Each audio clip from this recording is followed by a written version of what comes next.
Halo semuanya, selamat datang di channel Herald Pasaribu, channel yang membahas tentang ilmu kimia. Di video kali ini kita akan belajar tentang menyetarakan reaksi kimia.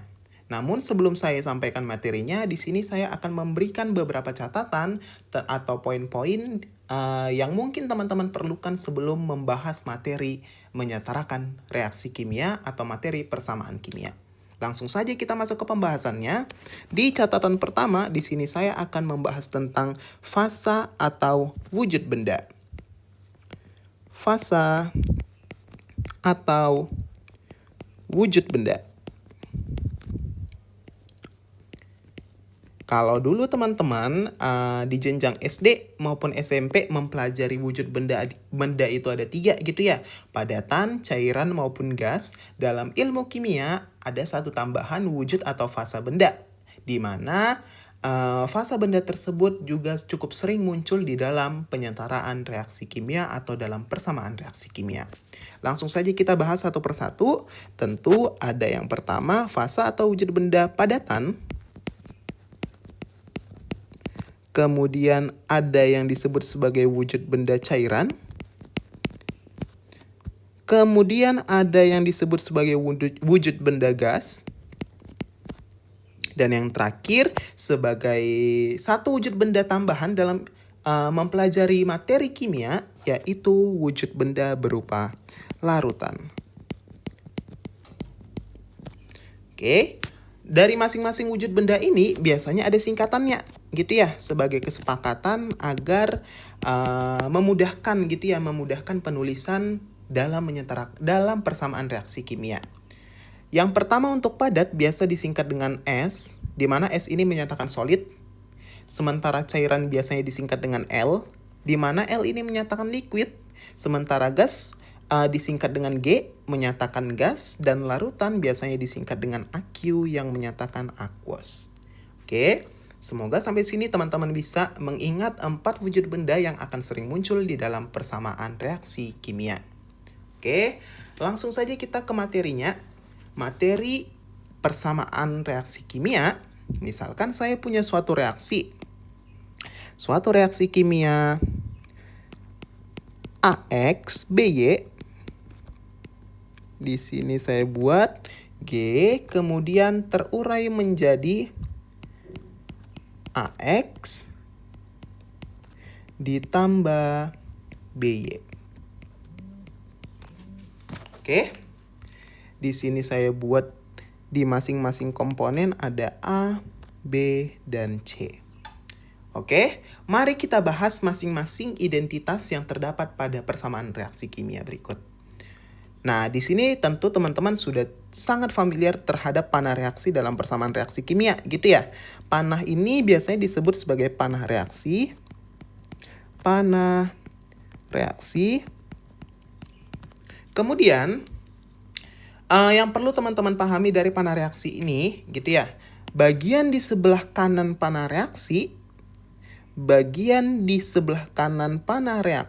biasanya menyatakan hasil reaksi, gitu ya. Semua komponen yang di sebelah kanan reaksi ini menyatakan hasil reaksi.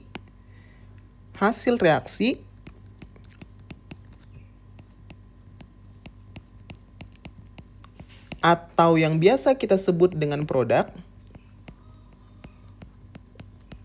Sementara semua komponen yang di sebelah kiri panah reaksi ini biasanya kita kenal dengan reaktan.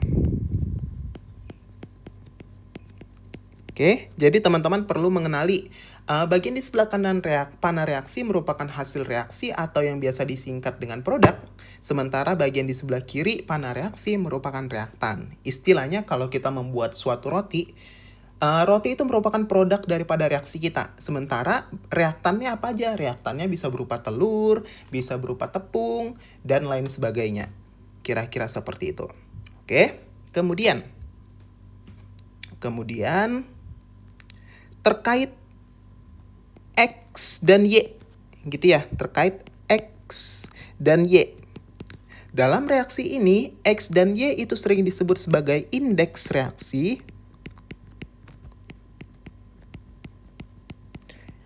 Perlu diingat juga, indeks reaksi itu sering juga dikatakan sebagai perbandingan masing-masing unsur atau masing-masing atom dalam suatu senyawa, gitu ya. Jadi X dan Y di sini, baik di sebelah kiri maupun di sebelah kanan panel reaksi, itu menyatakan indeks daripada atom, gitu ya. Indeks atom atau indeks unsur. Dalam hal ini karena kita membahas persamaan reaksi, gitu ya.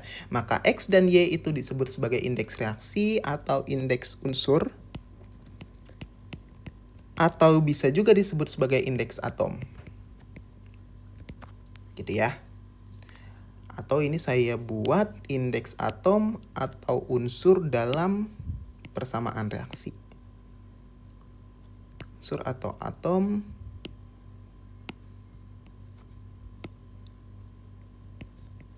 sebentar dalam persamaan reaksi. Oke. Nah, itu poin yang kedua setelah hasil reaksi, reaktan, dan panel reaksi. Oke. Kemudian catatan ketiga yang perlu teman-teman ketahui yaitu A, B, dan C yang terdapat di depan daripada simbol atomnya atau simbol unsurnya gitu ya. Di sini ada A, B, dan C gitu ya. A, B, dan C dalam persamaan reaksi yang yang ada di atas gitu ya, yang ada di sini menyatakan koefisien reaksi.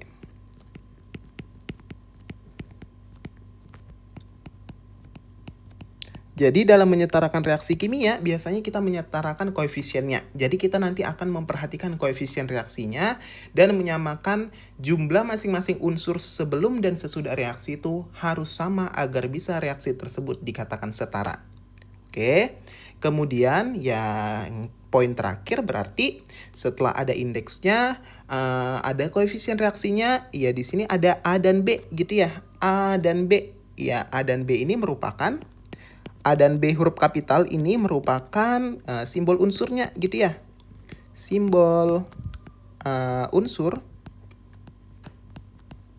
atau simbol atom. Dan yang terakhir itu di sini ada ya yang di dalam tanda kurung. Nah, yang di dalam tanda kurung inilah yang disebut sebagai fasa atau wujud benda. Fasa atau wujud benda. Wujud benda. Oke. Jadi ini beberapa catatan yang perlu teman-teman pahami dalam menyetarakan reaksi kimia, khususnya dalam mempelajari persamaan reaksi. Ada yang disebut sebagai indeks atom, ada yang disebut sebagai koefisien reaksi, ada yang disebut sebagai simbol unsur atau atom, dan ada yang disebut sebagai fasa atau wujud benda. Jadi dalam menyetarakan reaksi kimia, biasanya kita akan menyetarakan koefisien reaksinya. Oke, langsung saja ke contohnya. Misalkan saya punya suatu reaksi kimia berupa misalnya ada suatu NH3 terurai menjadi N2 ditambah H2.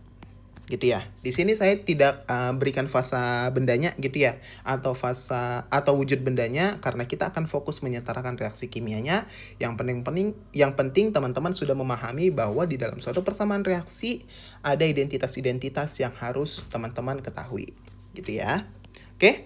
Nah, seperti yang saya katakan tadi, kita perlu menyetarakan reaksi kimia khususnya koefisien daripada reaksinya, gitu ya. Di sini ada reaksi penguraian daripada amonia atau NH3. Kita ketahui ini bahwa reaksi belum setara. Dari mana kita bisa ketahui? Kalau kita perhatikan jumlah N di kiri dan di kanan itu belum sama gitu ya. Jumlah N di kiri itu di sini indeksnya tidak dituliskan ya.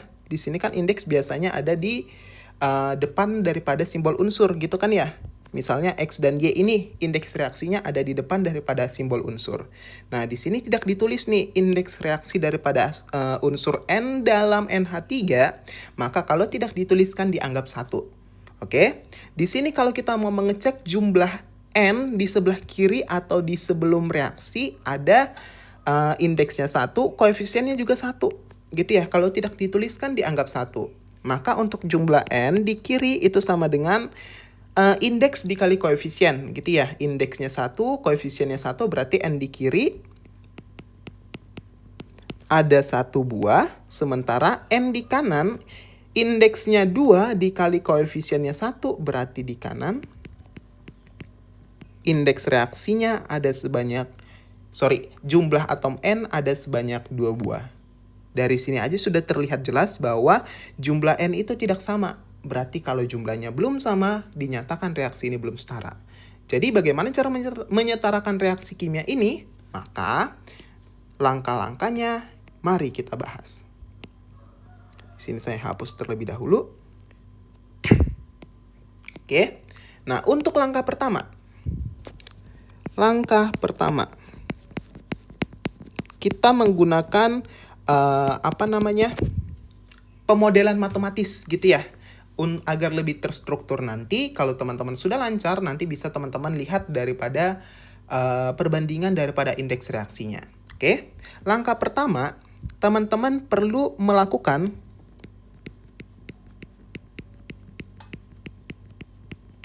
pemisalan koefisien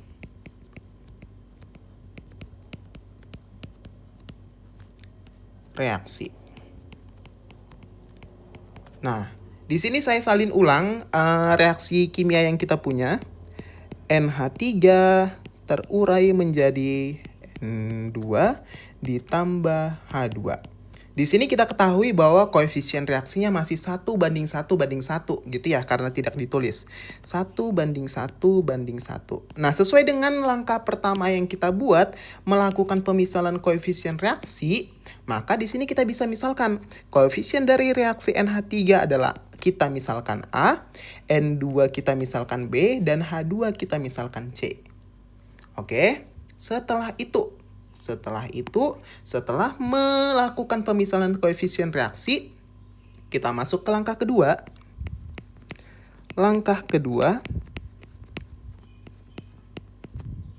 Oke. Kita samakan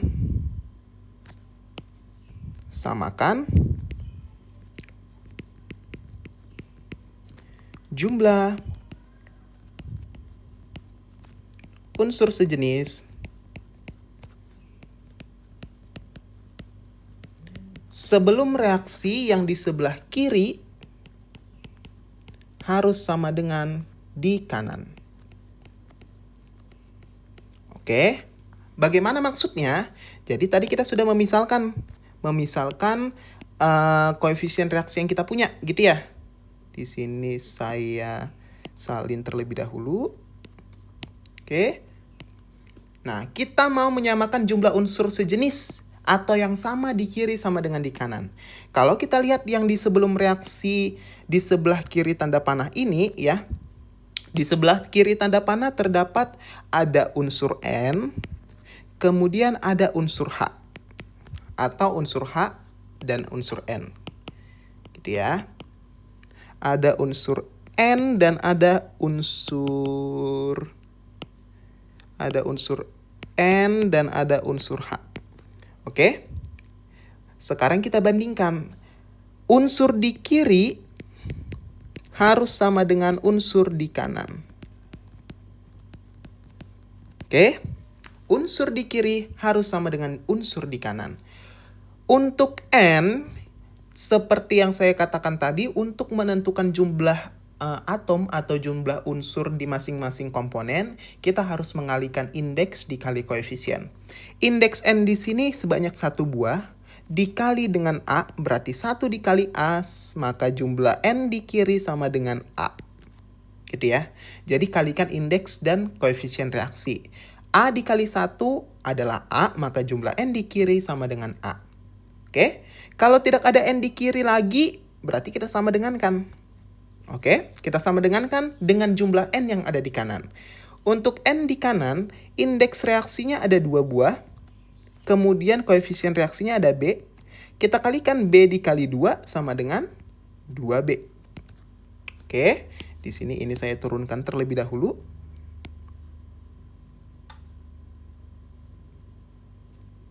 Agar tidak sempit ya.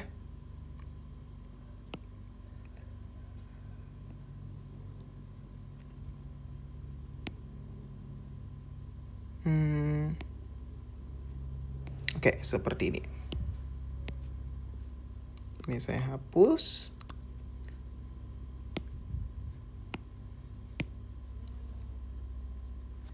Ini hidrogen ya tadi ya. Ini sama dengan N di kiri harus sama dengan di kanan. Oke, untuk unsur N tadi seperti itu ya. 1 dikali A sama dengan A, yang yang unsur N di kanan, 2 dikali B sama dengan 2B. Oke, semoga sampai sini teman-teman bisa masih mengerti ya, masih bisa mengikuti. Kemudian ada unsur H lagi gitu ya, ada unsur H. Di sini H di kiri ada 3 indeksnya. Kemudian koefisiennya A berarti 3 dikali A adalah 3A. Di kiri tidak ada H lagi, berarti kita sama dengan kan. Di kanan ada H dengan indeks 2 dikalikan dengan C, berarti 2C. Oke, setelah dapat model matematisnya ya, ini kan disebut sebagai model matematika gitu ya. Maka kita masuk ke langkah ketiga. Langkah ketiga,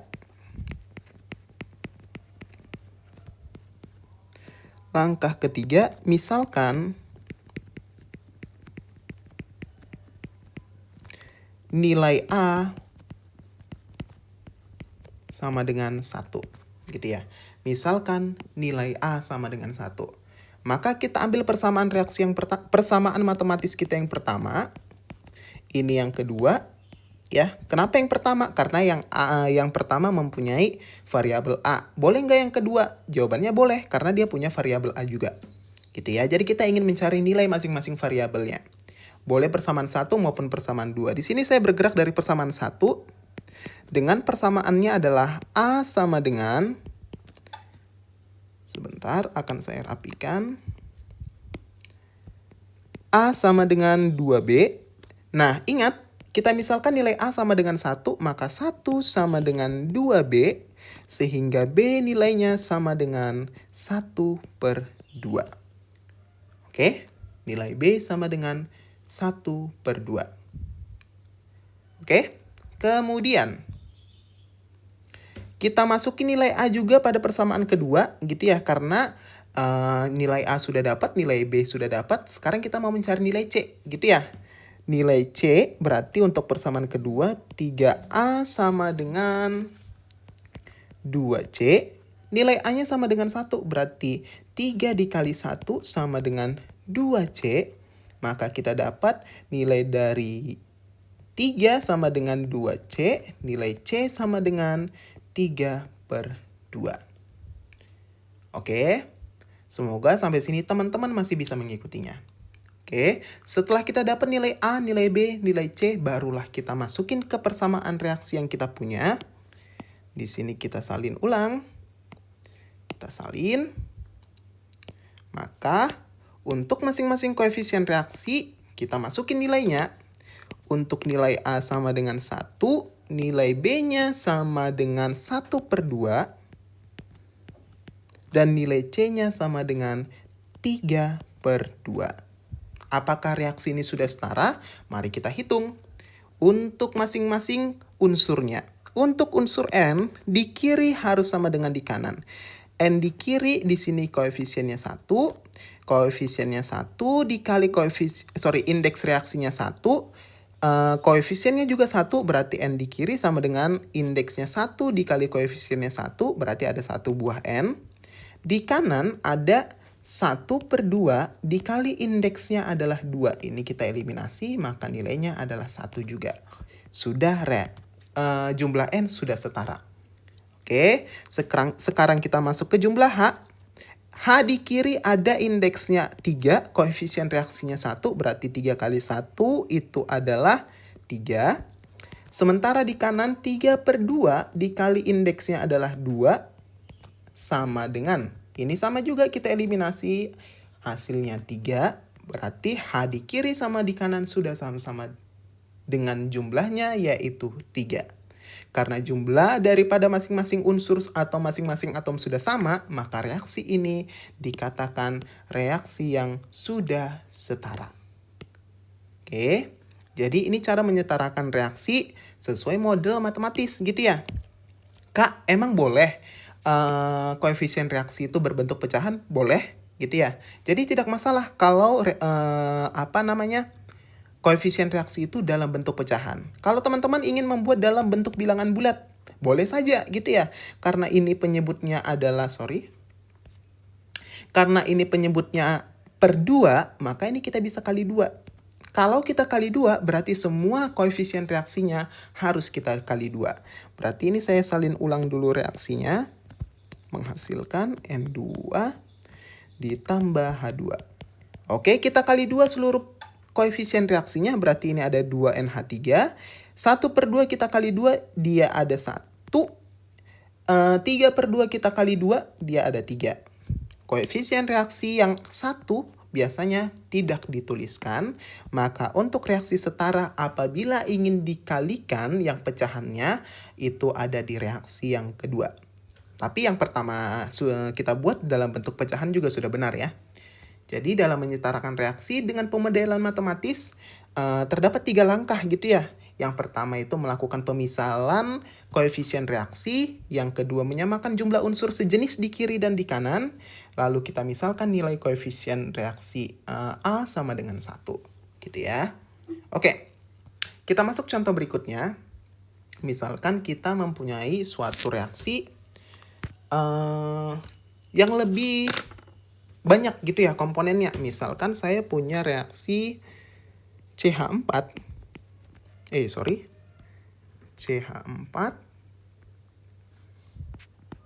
ditambah O2 terurai menghasilkan CO2 ditambah H2O.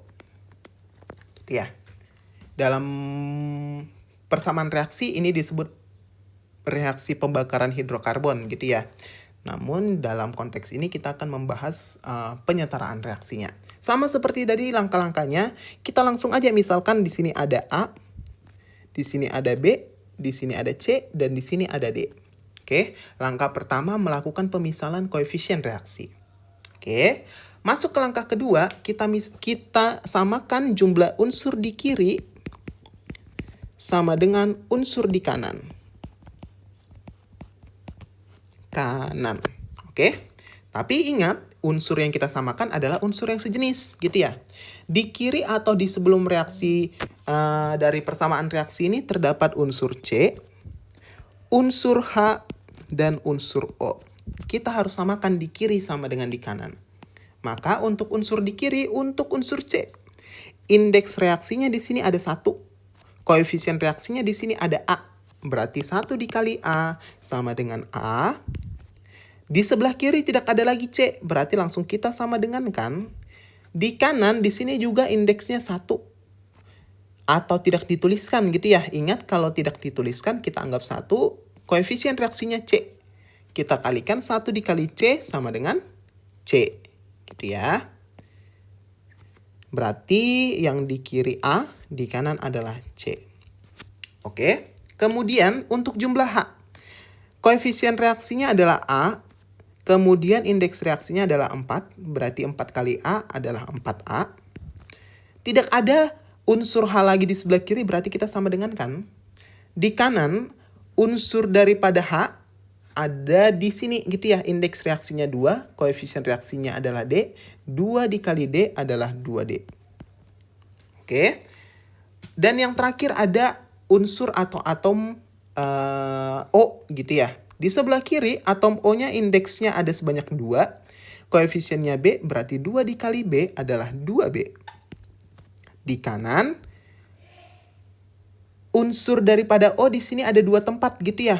Ada di CO2 dan H2O. Maka untuk yang di sebelah kanan indeks reaksinya di sini ada 2. Koefisiennya ada C, 2 kali C adalah 2C. Karena ada di 2 tempat, kita akan jumlahkan. Kita akan jumlahkan masing-masing jumlah O-nya. O di H2O di sini indeksnya adalah 1. Koefisiennya adalah D. berarti 1 dikali D adalah 1D atau di sini saya tuliskan hanya D. Ingat ya, jadi kalau ada unsur sejenis di dua tempat atau lebih, teman-teman bisa jumlahkan jumlah dari unsurnya. Gitu ya. Yang penting kita harus samakan kiri sama dengan di kanan. Itu prinsip atau dasarnya. Nah, langkah ketiga tadi seperti yang sudah saya jelaskan sebelumnya, kita misalkan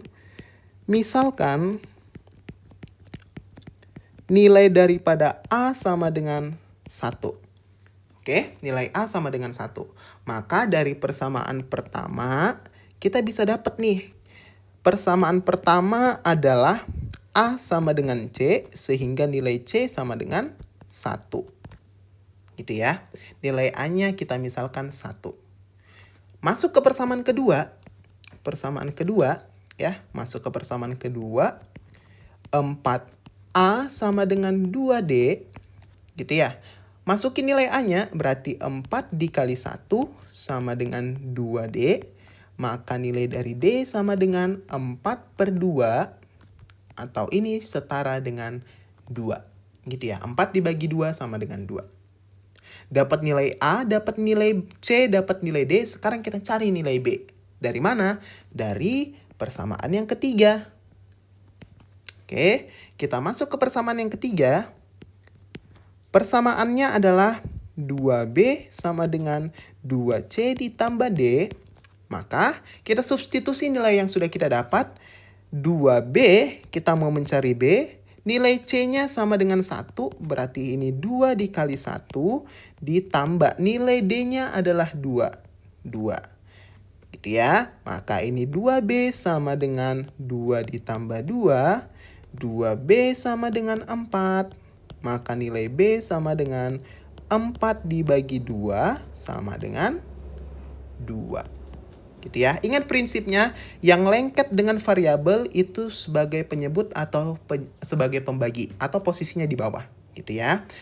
Oke. Kita sudah dapat nilai A, nilai B, dan nilai C serta nilai D. Ya udah, berarti kita bisa mensubstitusi persamaan reaksi kita dengan koefisien yang kita misalkan. Di sini saya salin kembali. Kita salin, kita buat persamaan reaksi setaranya. Maka, reaksi setara yang kita punya saat ini adalah, di sini saya hapus koefisien reaksi yang sudah kita misalkan. Reaksi setaranya menjadi nilai A-nya tadi 1, nilai B-nya adalah 2, nilai C-nya adalah 1, dan yang terakhir nilai D-nya adalah 2. Oke, koefisien reaksi yang satu biasanya jarang dituliskan, maka reaksi setaranya sudah selesai. Gitu ya. Jadi teman-teman tinggal mengikuti 3 langkah yang sudah saya jelaskan sebelumnya. Oke, sampai sini semoga teman-teman dapat memahaminya. Sebagai latihan daripada teman-teman, silahkan menentukan reaksi setara dari reaksi berikut.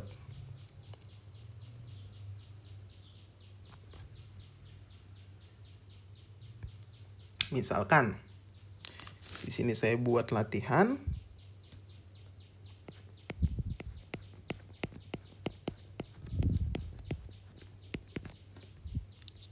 Misalkan yang pertama, tulislah reaksi setara dari reaksi,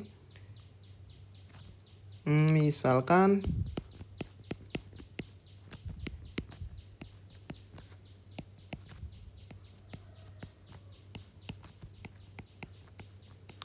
yang kedua, misalkan tulislah reaksi setara dari reaksi, misalnya,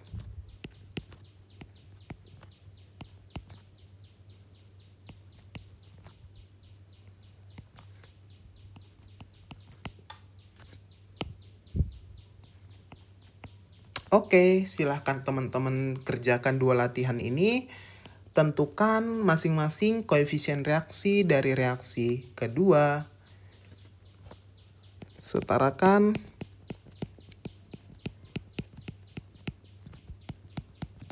Kedua reaksi di atas. Oke, silahkan teman-teman kerjakan. Demikian pembahasan tentang menyetarakan reaksi kimia. Apabila ada pertanyaan yang ingin teman-teman tanyakan seputar penyetaraan reaksi kimia, silahkan ditanyakan di kolom komentar. Sampai ketemu di video berikutnya.